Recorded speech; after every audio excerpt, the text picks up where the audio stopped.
In the last video, I made a bunch of these circular magnets and epoxy sticker tokens, little miniatures for my D&D table, and I loved making them so much that I've just been putting more and more of them together for fun. I've been using my starter minis set of paper miniatures and just punching them out of that and building up my collection of these tokens because I think these things are going to be so perfect to use on the table. So in that last video, I got 2 comments. Thank you, Sean and Sebastian, for commenting this. They mentioned using a whiteboard as the map, like drawing a map on the whiteboard. And you know, I use a whiteboard every day to keep track of my to-do list, but I never once thought of using it as a way to draw maps at the game table. So I'm in my office at the Shred Quarters, the warehouse of Revived Skateboards, and I have an extra whiteboard here that doesn't get daily use, so I'm gonna take this thing down off the wall, get it cleaned off, and figure out how to draw a cool looking map on it. So if you've watched this channel at all, you know that I love my light blue grid on a white background. That's kind of what I use for everything. It's just the most aesthetically pleasing pattern in my eyeballs. So I'm trying to figure out a way of getting that light blue grid on this whiteboard background. And the only thing I can think of is to use a Posca marker. It's basically a paint pen that are supposed to be able to draw on any surface, but actually as I'm going through this, I'm realizing that they don't work the best on whiteboards. You know, a whiteboard is intentionally slippery and the paint just doesn't like sticking on it as well as other surfaces, but hopefully it will be a permanent enough solution, at least for this map that I'm drawing today. So yeah, I'm just using this light blue Posca with a ruler, ruling out a 1-inch grid on the whiteboard.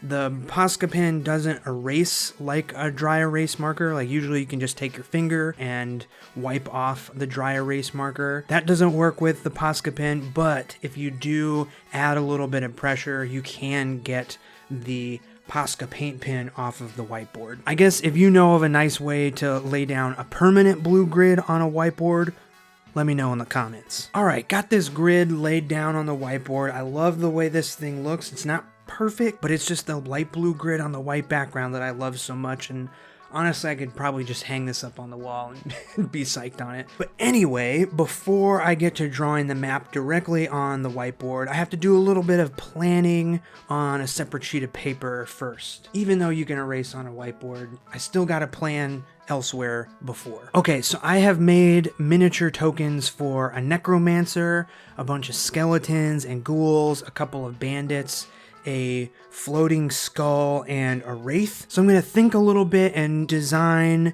and plan a little low-level dungeon, you know, like a one-shot style, good for a single session, good for a small map that'll fit onto this whiteboard and be useful to throw down on the D&D table. So I have an idea based on all of these enemies, and I'm mapping it out really simply on a piece of paper just to give myself a guide for the full-size map. You know, basic squares for the dungeon rooms and lines for the hallways, and just some really basic labels of what goes in each room, just so I can keep in mind how this little one-shot dungeon is gonna work. All right, now it's time to jump into the actual whiteboard drawing. I'm just using the regular black dry erase marker that came with this whiteboard, and I'm laying down just some simple lines. Really, this dungeon isn't a complicated drawing, so I'm really just planning out how many 1-inch squares make up each room and hallway, and drawing out the basic layout of the dungeon. Now, I'm struggling a little bit with the dry erase pen versus the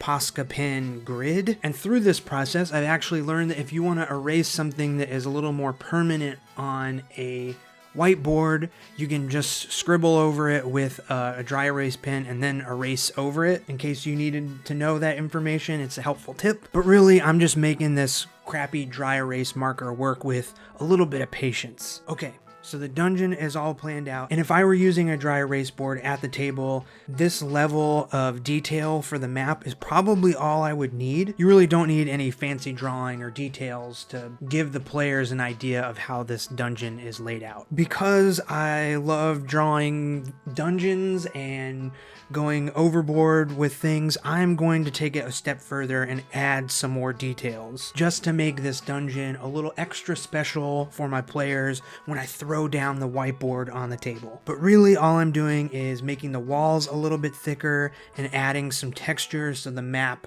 is super clear and really stands out as we're playing our game. Okay, so let's talk a little bit more about this dry erase marker. It's not the best. You know, it doesn't really make a solid black line, and it's really easy to drag your hand through it and smudge it or completely erase it. You know, I would say if you're trying to make a really pretty detailed map, this might not be the method to do it, but I am going to lean into the limitations of this marker and kind of keep it messy and hope that that gives this dungeon a certain feel. You know, this is going to be an old tomb, so having jagged, uneven walls and a bunch of messy texture just kind of feels right. And even though I'm abstracting this dungeon with an overhead map on a grid, it still has the feel of an old, dirty underground tomb just because of how messy this marker gets. Alright, so what's the story of this place? So I have the necromancer, let's call him Valgorath, and he found this old long hidden tomb and learned some necromancer type spells, and maybe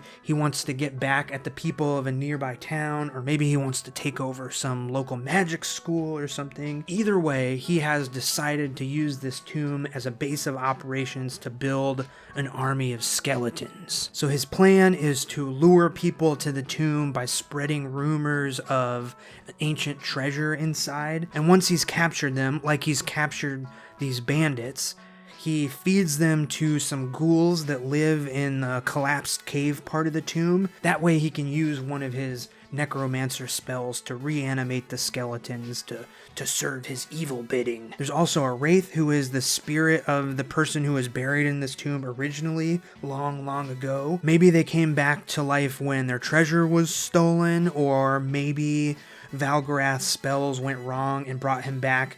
Either way, he is very upset with the necromancer, so maybe the players can turn the wraith against Valgorath and kind of have an ally in this dark dungeon. Oh yeah, the necromancer also has a floating flaming skull that patrols the dungeon and lets him know when new treasure hunters have arrived, so he can spring the trap and capture them for ghoul food. So yeah, I just love coming up with these little dungeons, throwing together a few enemies, thinking about the place that they inhabit and how they interact with each other. And the cool thing about keeping it simple and small like this is that it can be a great one shot, but it's also super easy to see how this could be expanded into an even bigger adventure. You know, get those level 1 players hooked on the mystery of this place and just expand it outwards from there. I guess I should say, if you're interested in more fun adventures like this, maybe ones that are a little more detailed but still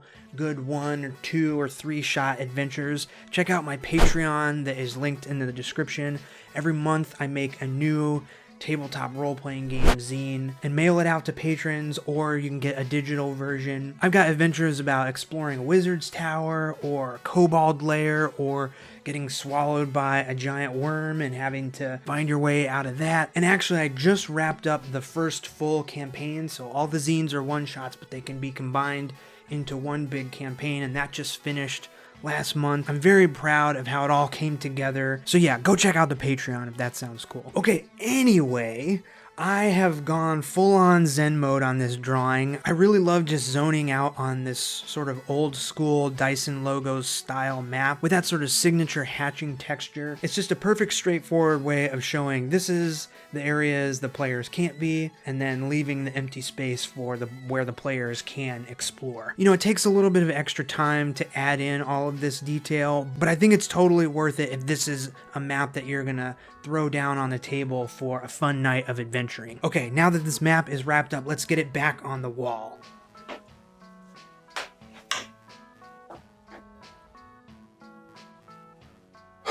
Of course I did it upside down. Dude, no!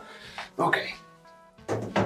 Alright, more command strips have been added to the whiteboard, and it is up. You know, now that I think about it, it probably makes more sense for it just to lay flat on the gaming table. But the whole point of drawing this map was to use it with the epoxy magnet tokens, and I do have to say that they feel great on this thing. It's very, very nice throwing a magnet token up on the whiteboard and it just sticks perfectly to the grid. I don't know, I just love these tokens, and I think using a whiteboard like this is gonna be a super, super fun way to play. And I just realized if you don't finish the dungeon in one night, you can just pick up the whiteboard off the table and all the tokens will stay in place, ready to go for next time. It's so stinking cool. Alright, let me know what you think of drawing maps on a whiteboard for your tabletop game, or if you have any other cool ways of getting maps and minis onto the table, please hit me up in the comments. I just love hearing about all these fantastic new ideas to try out. Okay, thanks so much for watching, and I'll see ya in the next one.